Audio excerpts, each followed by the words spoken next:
Get ready. 10 seconds. 5 seconds. Start. Mr. Deputy Speaker, Sir, I am thankful to you for providing me time to express my views. There is no doubt that this year the country confronted the most terrible drought of the century.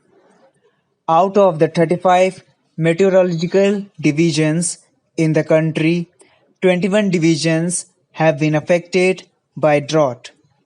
Some areas were affected by other natural calamities also. Thanks to this department and its officers and staff who met this situation successfully, our Prime Minister said that nobody in the country will be allowed to die of starvation. There is no doubt about it that this commitment has been translated into action. It is a different thing if we make criticism, but the good job done by this department cannot be belied. Our Prime Minister said that we will not allow inflation to cross 2 digits. The whole credit goes to this department, which adhered to the assurance given by the Prime Minister. This year, the rate of inflation has increased by 8.9%. It may be recalled that drought had occurred in some areas in 1979 also. At that time, the rate of inflation had gone up by 21.8%. If you go through the work done by our government, you will find that difference. The truth cannot be belied. I agree with you that there are hardships before us, but it is also true that this department has made efforts to remove these hardships. At the time this problem confronted the country, we had 23 million tons of food grains in our stock. But now the stock has declined due to concentrate efforts of our government, the farmers and the scientists. The Rabi crop, especially wheat, has been very good. Now it is necessary for us to make maximum procurement. We should ask the state governments and cooperative institutions to procure more and more wheat. The government should also reconsider its decision about fixation of the price of wheat at rupees 175 per quintal.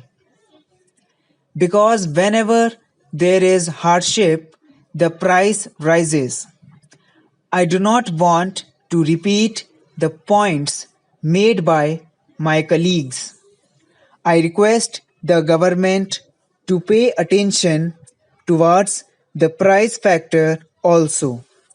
At present, the biggest problem before us is that the allocations of food grains made to the states are held up at the state level. I do not want to criticize anybody, but it is a fact that even after allotment made by the center, the states did not lift their quota. You may take the instance of wheat, rice, sugar, anything you like. In spite of that, the state governments indulge in propaganda in their states, which is baseless. I definitely remember that the government of West Bengal did not lift several commodities allocated to them by the center. If you want, I can furnish the figures, our Home Minister will give the figures. When something is sent at the state level and some problem arises, we have to become practical about it, and the question of state-centers relations has also to be kept in view. Hence, simply sending directives to the states will not serve any purpose. The government must evolve some monitoring system. The Department of Civil Supplies should make such arrangements in which food grains supplied from the central pool to the states could be effectively controlled. Today I feel distressed to disclose that palm oil is being sold in the market openly and it is not available to villagers. The same is the position with regard to Janta cloth. What I mean to say is that food grains and other commodities allocated to the states are not being made available to the people. The government should ensure that various commodities allocated by it reach the common man. I know that directives are issued to states by the central government from time to time. Letters are also sent by the Prime Minister and the Minister of Food and Civil Supplies. But the states do not pay any heed to these directives. Our former Prime Minister Srimati Indira Gandhi had formulated a 14-point program with a view to strengthening the public distribution system. But I am sorry to say that several state governments do not pay heed to this program. There are clear instructions from the central government that a fair price shop should be opened for every 2000 units. In spite of that, there are several tribal, difficult and remote areas where this policy is not being followed. Due to this, the poor people do not get the benefits of our policies.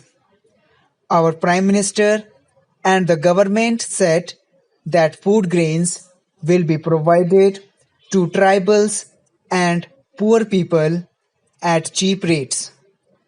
The areas having more than 50% tribal population get ration at cheap rates, but the areas having less than 50% tribal population do not get any such facility. I demand that all weaker and backward sections must get these facilities on a uniform basis.